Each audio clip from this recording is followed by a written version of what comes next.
देर से आवाज तेज आवाज में कर रहे हैं। मैं आपको बताना चाहता हूँ, पहले 2018 में भी मैं आपके सामने सदन में था और आप भी लोग थे, परंतु आपने जो 5 साल के 5 बजट पेश किए, उस 5 बजट में आपने क्या किया?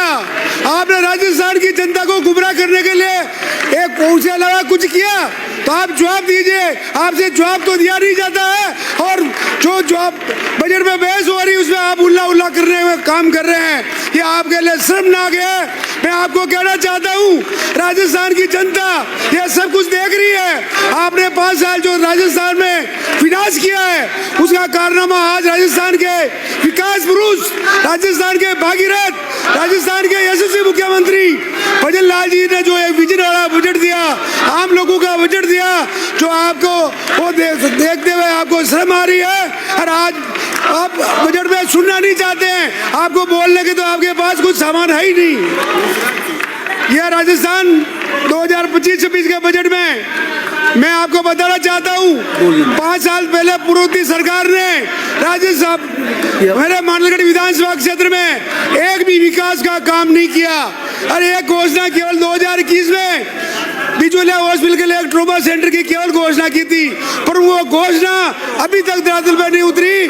कतनी और करनी में रात दिन आपके फर्क है, आपके सामने है।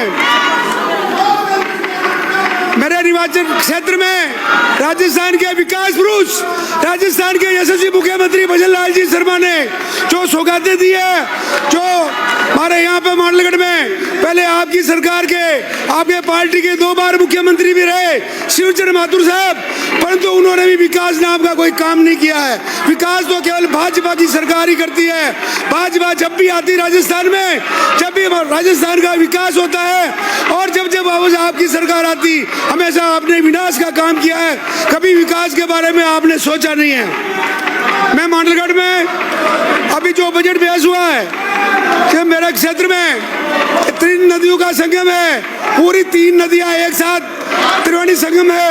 उनके विकास के लिए, उसके कॉरिडोर के लिए यशस्वी मुख्यमंत्री जी ने, वित्त मंत्री दिया कुमारी जी ने 23 करोड़ का बजट देकर हमारी जनता की, हमारे उधर की गंगा को विकास करने का सराहनीय काम किया।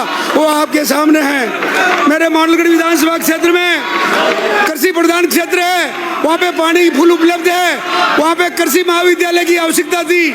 राजस्थान के विकास पुरुष, राजस्थान के यशस्वी मुख्यमंत्री भजन लाल जी शर्मा ने मेरे मांडलगढ़ क्षेत्र में कृषि महाविद्यालय खोलकर हमारे युवा साथियों का, छात्र छात्राओं का भाग्य कर एक दीवार रास्ता खोल दिया है। मैं मेरे मांडलगढ़ विधानसभा क्षेत्र में बात करूं लाइट की, आपके 5 साल में बहुत बड़ी समस्या होती थी। पूरे दिन मजदूरी करके घर जाता था, तो लाइट घर पे जाते खाना बनाने के समय लाइट बंद हो जाती थी, अंधेरे में खाना बनाते थे, बहुत पीड़ित थे। 5 साल तक हमने धरने दिए, ज्ञापन दिए, अपने आपके कान पे एक रूंग नहीं चाहिए।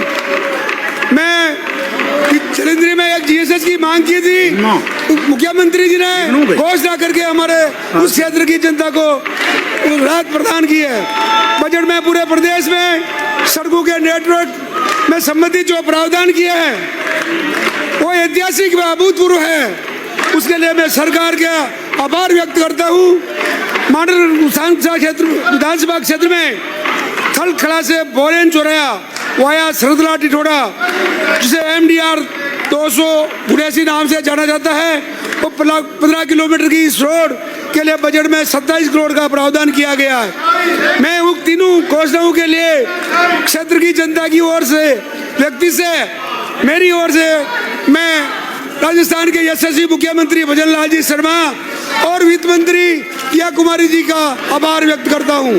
मैं इस ऐतिहासिक बजट को प्रस्तुत करने के लिए मैं राजस्थान के भागीरथ, राजस्थान के यशस्वी मुख्यमंत्री भजन लाल जी शर्मा और दिया कुमारी जी वित्त मंत्री है, उन्होंने गतिशील, विकासोन्मुख और सर्वस्पर्शी बजट हमारे क्षेत्र में दिया है। समाज में प्रत्येक वर्ग की सुविधापूर्ण जीवन जीने व उनके जीवन स्तर को ऊंचा उठाने के लिए उनकी सोच को आगे बढ़ाते हुए ये बजट दिया है। युवाओं के लिए राजस्थान रोजगार नीति 2025 500 करोड़ रुपए का युवाओं के लिए राजस्थान रोजगार नीति में विवेकानंद रोजगार सहायता कोष 2.25 लाख पदों पर भर्तियां। प्रदेश में 11 नवीन महाविद्यालय, 9 कन्या महाविद्यालय, 2 कृषि महाविद्यालय, 8 ITI उदयपुर, जयपुर व जोधपुर में वैदिक गुरुकुल व वैदिक पर्यटन केंद्रों की स्थापना के लिए निर्णय से युवा वर्ग में खासी प्रसन्नता है। मैं आदरणीय सभापति महोदय, मैं एक बजट प्रावधान के लिए विशेष आभार व्यक्त करना चाहता हूं। सरकार ने युवा वर्ग में बढ़ती नशाखोरी के प्रति, जो आजकल युवाओं में यह प्रवृत्ति ज्यादा बढ़ रही है, हर क्षेत्र में नशे की प्रवृत्ति बढ़ रही है, तो हमारे यशस्वी मुख्यमंत्री भजन लाल जी ने बजट में नशा मुक्त राजस्थान की संकल्पना की है। इसके लिए नई किरण से नशा मुक्ति केंद्रों की स्थापना होगी। मैं सरकार से निवेदन करना चाहता हूं, नशीली वस्तु के व्यापार को रोकने के लिए कड़े कानून बनाए जाए, जिससे युवा पीढ़ी नशे के दलदल में जाने से बच सके, युवा पीढ़ी का जीवन खुशहाल बन सके। युवा वर्ग में बढ़ते तनाव, डिप्रेशन और नशाखोरी से आत्महत्या की घटनाएं बढ़ रही है। सरकार ने युवा साथी केंद्र की घोषणा करके युवा वर्ग में नई दिशा देने का प्रयास किया है। बजट में पेयजल, ऊर्जा, सड़कें, नगरीय विकास, औद्योगिक विकास, पर्यटन, कला व संस्कृति, युवा महिला विकास, अनुसूचित जाति, जनजाति, अन्य पिछड़ा वर्ग, सड़क सुरक्षा, सामाजिक सुरक्षा, कानून व्यवस्था, कृषि, सिंचाई, पशुपालन, प्रत्येक क्षेत्र में प्रदेश वासियों को राहत विकास उपलब्ध कराने का प्रावधान इस बजट में किया है। यह आम पूरे राजस्थान का बजट है। इस बजट में सरकार ने जनता पर एक भी टैक्स नहीं बढ़ाया है। जनता को राहत के लिए, विकास के लिए पर्याप्त प्रावधान इस सरकार के कुशल वित्तीय प्रबंधन का उदाहरण है। मैं माननीय की जनता के आशीर्वाद से 15वीं विधानसभा में और मैं सदस्य था, उस कार्यकाल के 5 बजट की तुलना में मैं निसंदेह कह सकता हूं, इस सरकार को दोनों बजट में मेरे क्षेत्र को विकास के नए नए आयाम छुए हैं। मैं इसके लिए आभार व्यक्त करता हूं।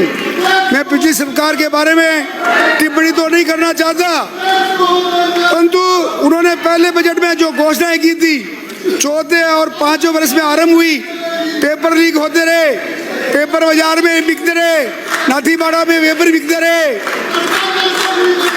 जल जीवन का पैसा केंद्र ने भेजा था, उसे समय पर पूरा नहीं किया, लेकिन उसमें भी भ्रष्टाचार हो गया, वो आपके सामने है। मामलों की जांच चल रही है। पिछली सरकार ने डीएमटी और जनजाति विभाग के फंड का भी मनमाना उपयोग किया है।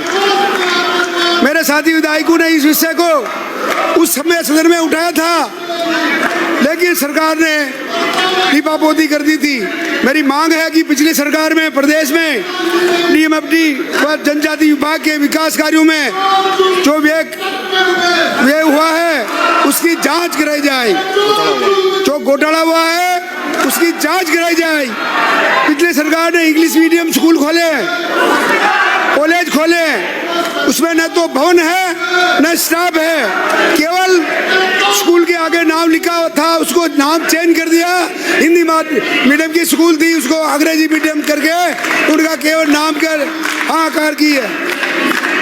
स्कूल के 3-4 कमरे से लेकर कॉलेज के कमरे तक भी काम नहीं हुआ। चुनाव के पहले सस्ती लोकप्रियता के लिए ताबड़तोड़ जिले बना दिए, उनमें आधारभूत सुविधाओं के लिए कोई भी प्रावधान नहीं था, योजना नहीं थी, केवल चुनावी घोषणा थी।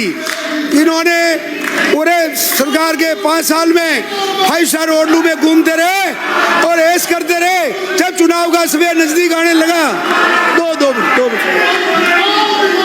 तो इन्होंने रेवड़ी बांटने का काम किया है। जो इन्होंने सोचा राजस्थान की सरकार को गुमराह कर देंगे, उनको घुमा कर वापस सरकार में आ जाएंगे, और राजस्थान की जनता सब जान चुकी है लोकतंत्र में जनादेश सर्वोपरि है। अभी दिल्ली की जनता ने ऐतिहासिक जनादेश दिया है। मैं प्रधानमंत्री जी को बधाई प्रस्तुत करना चाहता हूं। माननीय प्रधानमंत्री जी के कुशल नेतृत्व में देश व प्रदेश के प्रगति के नए आयाम स्थापित किए हैं। मैं समाप्त कीजिए। मैं मेरे विधानसभा क्षेत्र में कुछ मांग रखना चाहता हूँ। मेरे मांडलगढ़ में ऐतिहासिक प्राचीन किला है, जो इतिहास 500 साल पुराना किला है। उसका जो वो किला पूरा जीर्ण शीर्ण अवस्था में हो गया, ऊपर जाने का रास्ता नहीं है और उसमें सागरी है। कीजिए तोप खाना। 2 मिनट कोई डिमांड मेरी, मैं उनके लिए मांग करता हूँ नीचे से रोड चढ़े और मेरा जो सिंगोली शाम 4 बजे रात का ऐतिहासिक मंदिर है, जो अब उसको जीर्ण शीर्ण अवस्था में वापस उसको नया किला को वापस मंदिर को नया मंदिर में घोषणा करके करे। 5 साल तक मैं आपको कहना चाहता हूँ, आप मुझे रोक रहे हैं, पर आप लोगों ने 5 साल तक करे। ये बीजेपी के सब कार्यकर्ता और गांव की जनता की सेवा कर रहे थे। कोरोना काल में आप 5 स्टार होटलों में ऐश करने में लगे थे। पूरी राजस्थान की जनता आपको जान रही है। आज विकास का जो काम हुआ उसके लिए आप सुनने में नहीं चाहते हो। ये आपके कर्मों की सजा है और आपके तो इतनी संख्या भी आपकी आने वाले नहीं है। आप देख लेना, अब के साल ये नहीं आएगी आपकी संख्या। मेरे विधानसभा क्षेत्र में कुछ अस्पताल को पीएससी से सीएससी में कटौती करने की मांग करता हूँ। मेरे राजकीय उच्च माध्यमिक विद्यालय में कुछ वहाँ पे संकाय खोलने की मांग करता हूँ। समाप्त कीजिए। जय जय श्री राम। माननीय नेता प्रतिपक्ष, माननीय अध्यक्ष सभा